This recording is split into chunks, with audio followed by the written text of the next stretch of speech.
L'espérance ne déçoit pas.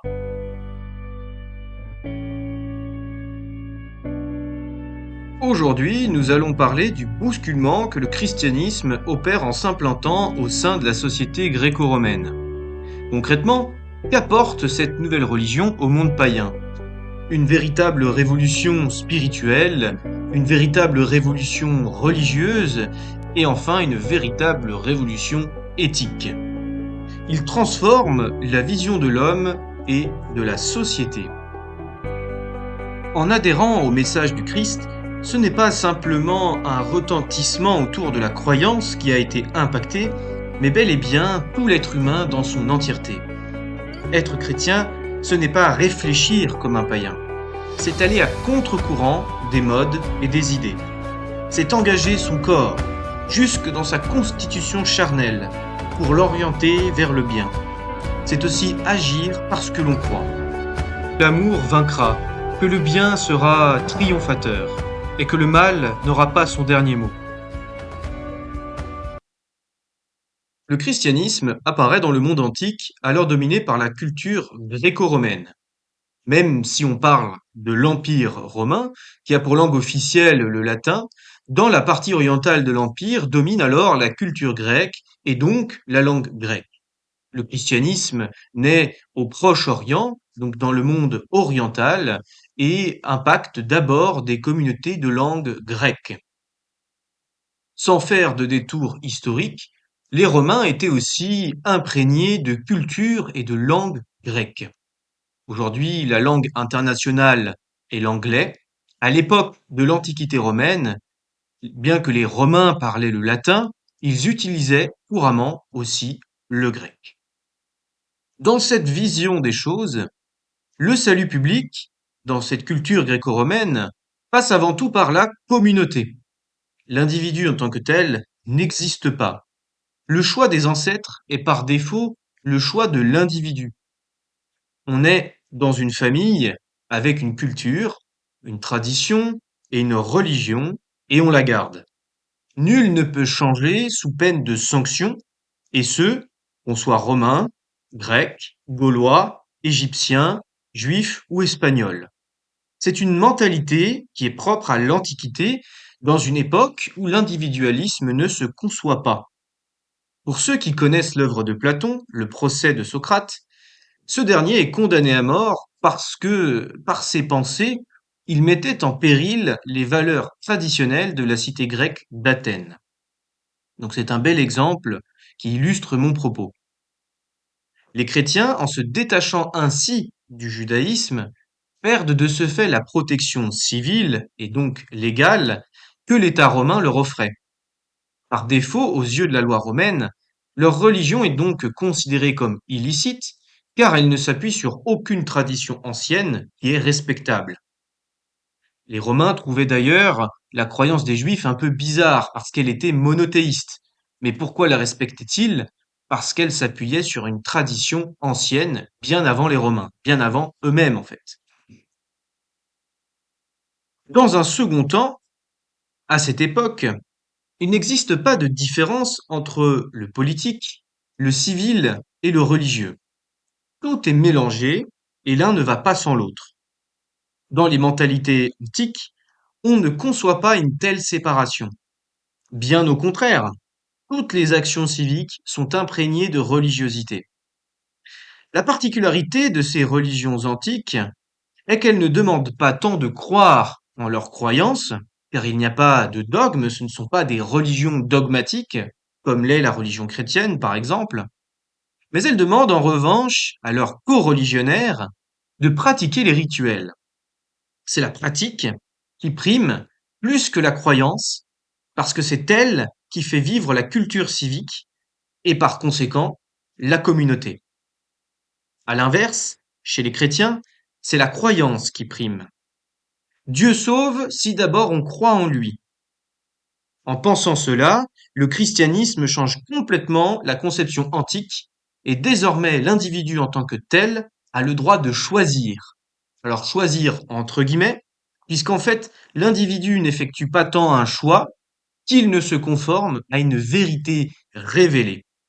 En fait, la personne qui change de religion pour le christianisme, entre pleinement dans la vérité tout entière. Pour le pouvoir romain, ces deux choses sont inacceptables, car cela représente une rupture totale avec l'engagement civique dans lequel les chrétiens sont considérés comme dissidents, et à la fois une rupture religieuse avec l'abandon de la religion traditionnelle. Par excellence, le chrétien ne pouvait pas être un bon citoyen, car il fuyait certaines responsabilités civiques et religieuses. Jusqu'en 212, ils ne sont toutefois pas trop embêtés, car la plupart d'entre eux ne sont pas des citoyens romains. La croyance en Jésus est surtout répandue majoritairement dans la partie orientale de l'Empire, endroit où on compte moins de citoyens romains. Par conséquent, ils ne répondent pas aux nombreuses implications civiques. Mais en 212, les choses changent. La publication de l'édit de Caracalla confère à tous les hommes libres de l'Empire la citoyenneté romaine. Là est le drame pour les chrétiens. C'est d'ailleurs après cette période que les persécutions locales s'intensifient et où on connaît de nombreux martyrs jusqu'à la persécution générale de Dèce en 250.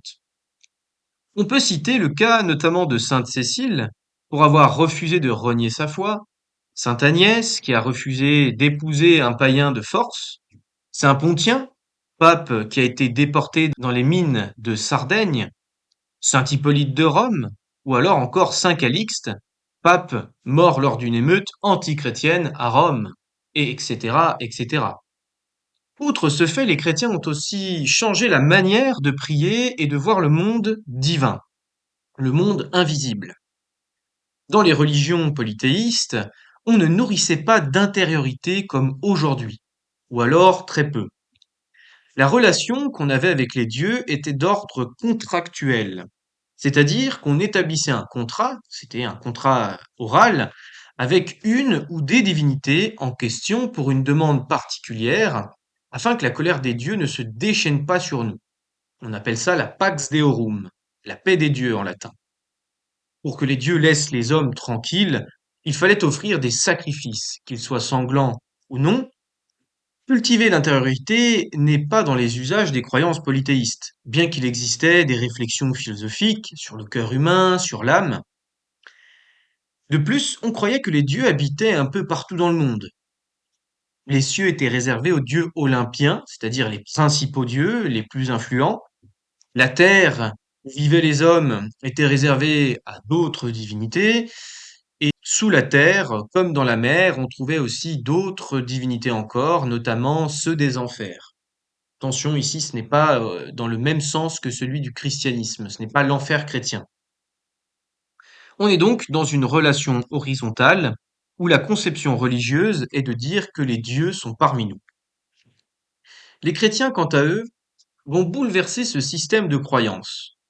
Tout d'abord parce qu'ils vont refuser de croire en plusieurs dieux, ce qui choque nombre de personnes pour cette période.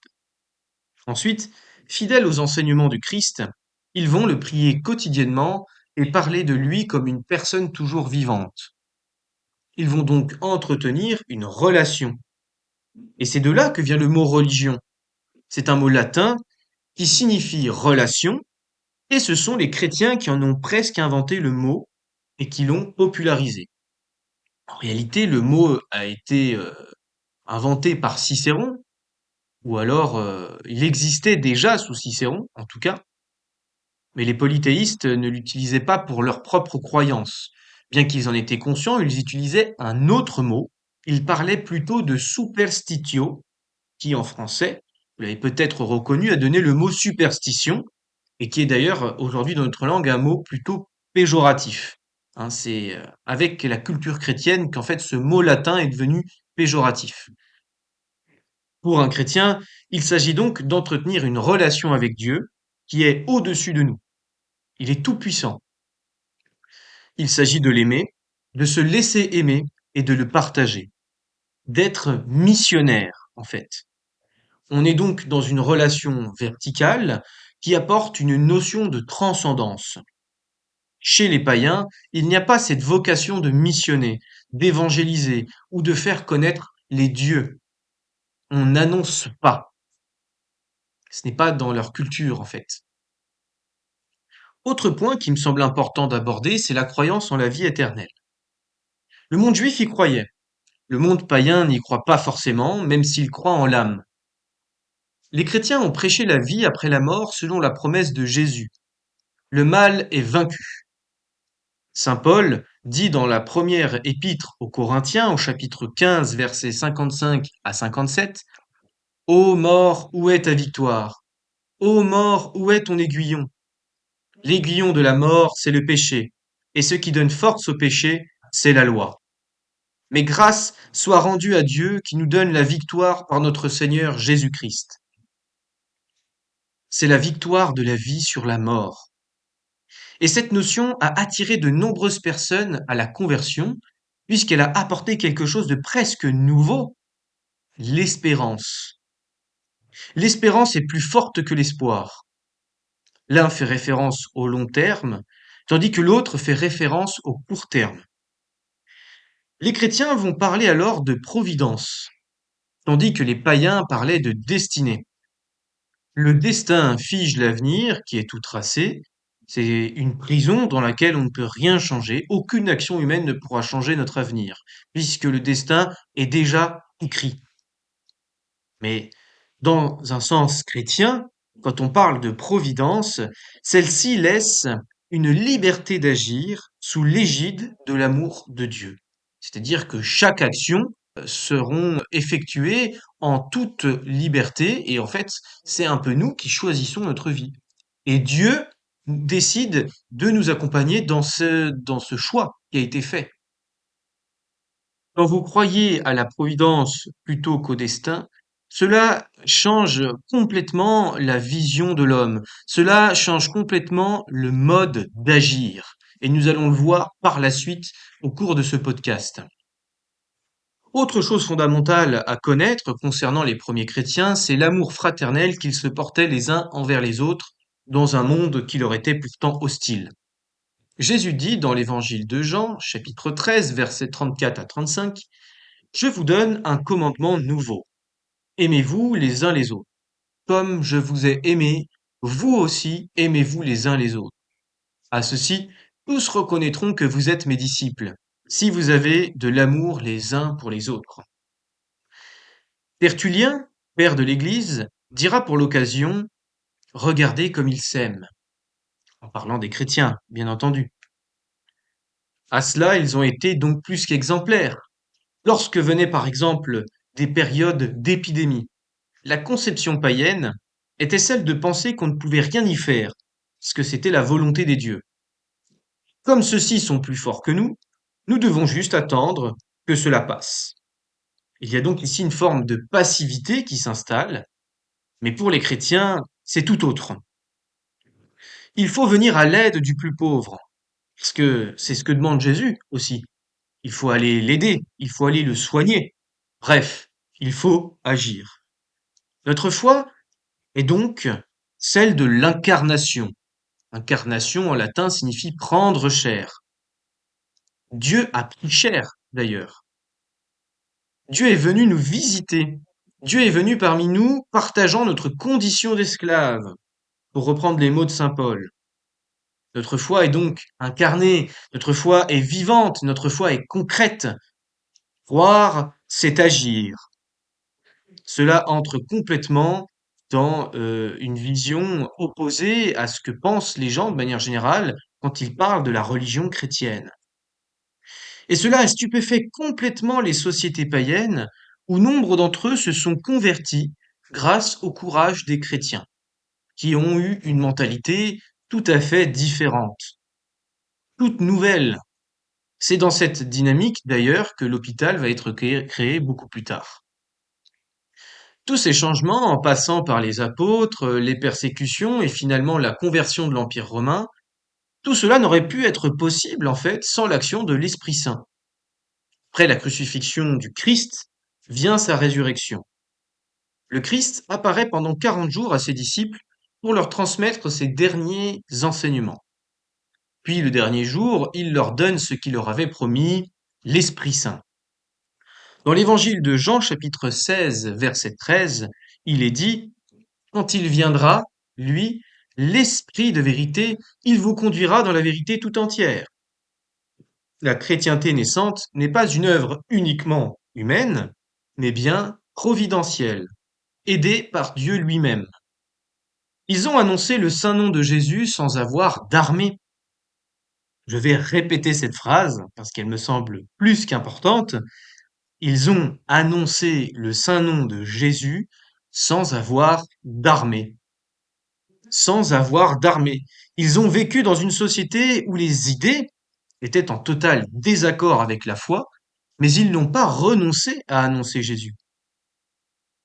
Ils ont été fidèles, fraternels et surtout authentiques. Pourtant, il y avait là le risque de vivre replié sur soi.